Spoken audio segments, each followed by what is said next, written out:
Life for me with urgency incontinence is a constant awareness of my bladder, this constant fear of wetting my pants, to put it bluntly. I kept clothes in my car, and very often I would have to go out and get them and change clothes because I was not able to control the urine that fell out of me. I actually spilled a glass of water in my lap at a meeting to cover the fact that I had leaked during the meeting. Last summer, I started to go see a urologist, and they said, yes, you are retaining urine. This is not a good thing. This could damage your kidneys. This is not a mere inconvenience. This is the bathroom, and this is where I used to come quite often. Oftentimes my coworkers would see me running down the hall to get into this ladies' room here, and it was quite embarrassing. How much has your life changed because of overactive bladder or urinary retention? Have you tried other therapies such as medications without success? Do you often wake up to urinate several times a night? At work, do you worry about getting to the restroom on time? Have you reduced or given up exercising or other activities you love? Do you bring pads and a change of clothes wherever you go? You are not alone. Bladder control is actually a huge problem in the United States. Roughly somewhere between 17 to 30 million people in this country suffer from some sort of bladder dysfunction. You need to treat this appropriately because you need to get on with your life, number one. And if you don't treat it, a lot of times these symptoms can become worse. Not only am I aware of my bladder, but I have so many triggers throughout the day. For example, brushing my teeth. I often have to set my toothbrush down on the edge of the sink and head to the toilet. When I'm washing my hands at the sink in the kitchen, I have to run to the bathroom. Doing laundry.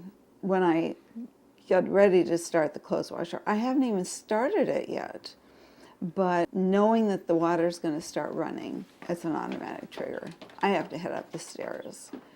You may have tried pads, fluid and diet changes, Kegels, or medications, and still not gotten relief from the distressing symptoms, or else couldn't tolerate the side effects. We tried Kegel exercises, didn't work. We tried biofeedback. I worked hard at it, didn't work. We used medications, I think 4 or 5 of them. None of them worked. I thought, well, I'm drinking too much fluid, so I stopped drinking. But I was on that medication that gave me dry mouth. Now, you're not drinking, and your mouth is the Sahara. You have to have gum in your mouth, or a lifesaver in your mouth. Your breath smells terrible. I shouldn't have to just live with this. I shouldn't have to be told that, well, there's nothing else we can do, catheterize for the rest of your life. Even if managing your fluids, pads, medications, and exercises have not worked for you, there is another option that offers hope. It's called interstim therapy for urinary control, and it has helped thousands of people gain control of their bladder control problems since receiving FDA approval in 1997. In this video, you'll meet women like you who have made the choice to try interstim therapy. You'll hear about their experiences and learn how the therapy works to help control bladder function. Could interstim therapy be an option for you? You'll see how a short trial assessment administered by your physician can answer that question.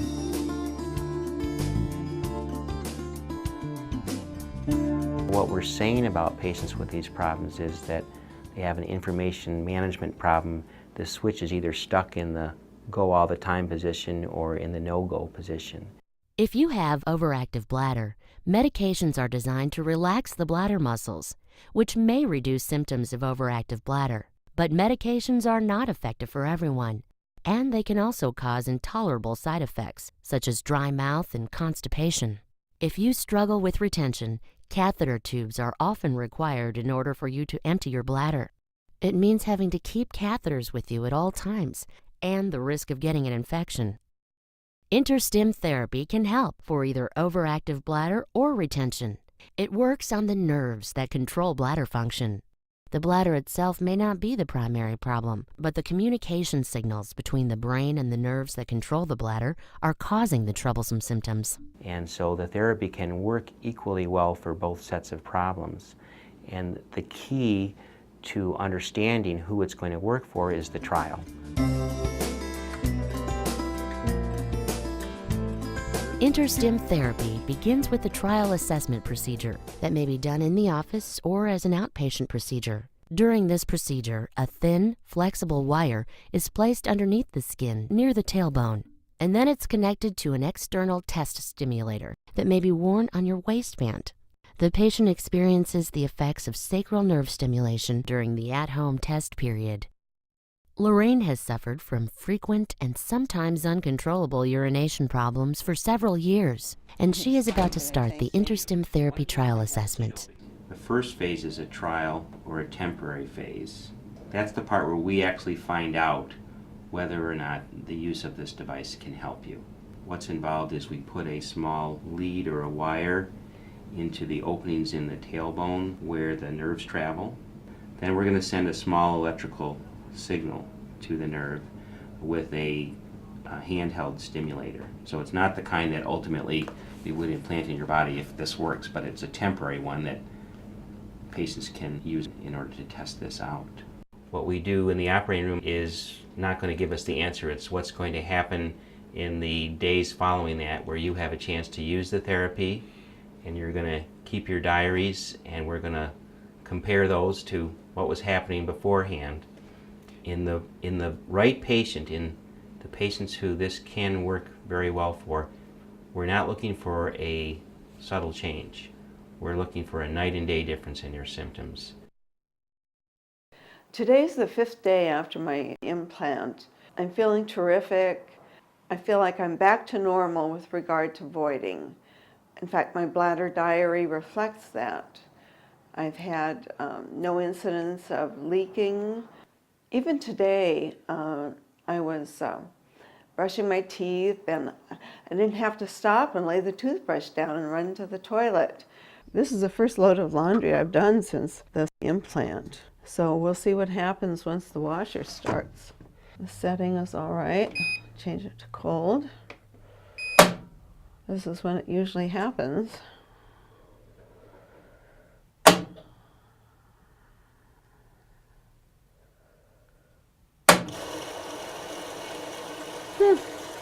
Nothing.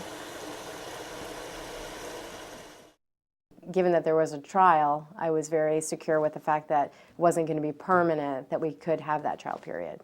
My test stimulation period was interesting.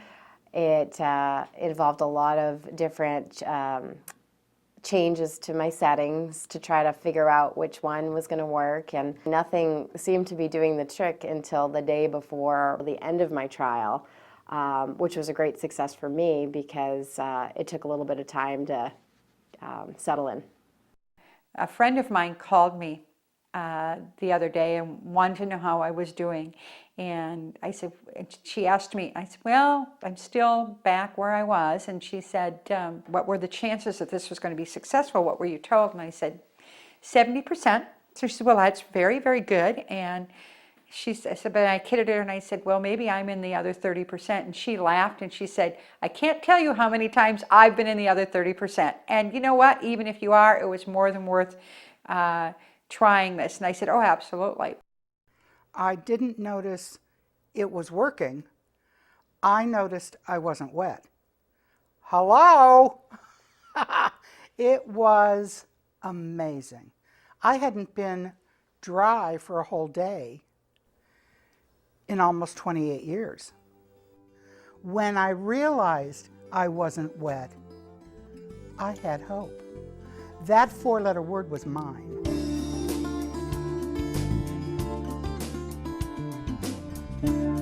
If the trial provides you with significant relief of your symptoms, you have the option of moving on to a long-term solution with interstim therapy.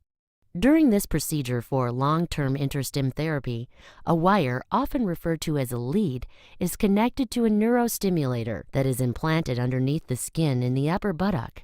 The system is then entirely beneath the skin, and the neurostimulator continues to send the mild electrical pulses that help control your bladder function.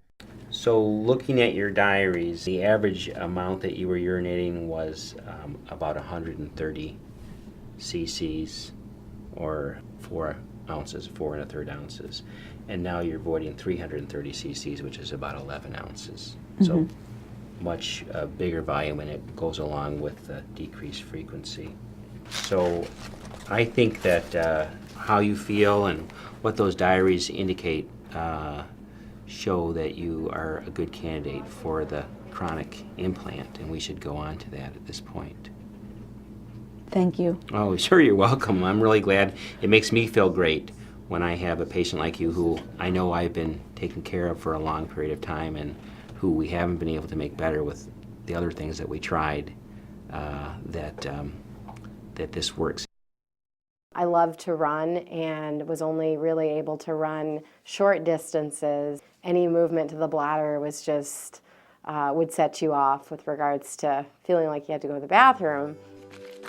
After interstim, it's like I never had that problem before. I can stay at the gym as long as I want, and I even ran a half marathon just because I didn't have to deal with that anymore. I think of all of the things, I am the most proud of that moment. 2 hours and 28 minutes and 13.1 miles in 20-degree weather. You know, I did it because of interstim. I don't think I could have done it without it. Since the interstim therapy, I don't even have clothes in my car. I don't need them. If I leak, which I still do sometimes, it's such a little bit. That's what the adult diaper is for. So you think these go with this? I do. I am able to sit through a meeting without having to leave.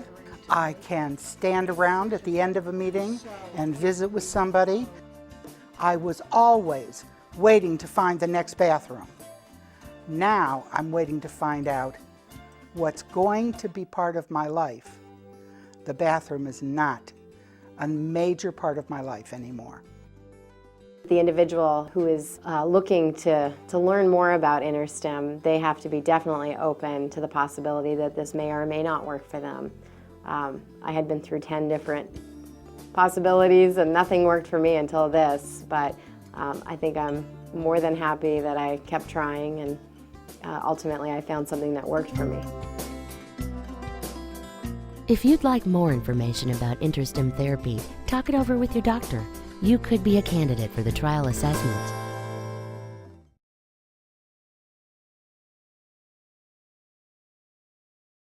Not all patients respond favorably in the trial assessment. If that is the case, the wire can be removed and you can move on to other options.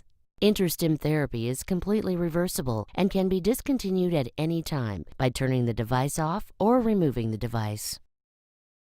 This therapy is not for everyone. Talk to your doctor to determine if interstim therapy is right for you. As with any therapy, interstim therapy is not without risks. In addition to the risk related to a medical procedure, complications from this therapy can include pain, infection, transient electrical shock, lead, thin wire migration, and adverse change in bowel function, among others. These complications were generally resolvable in the clinical study.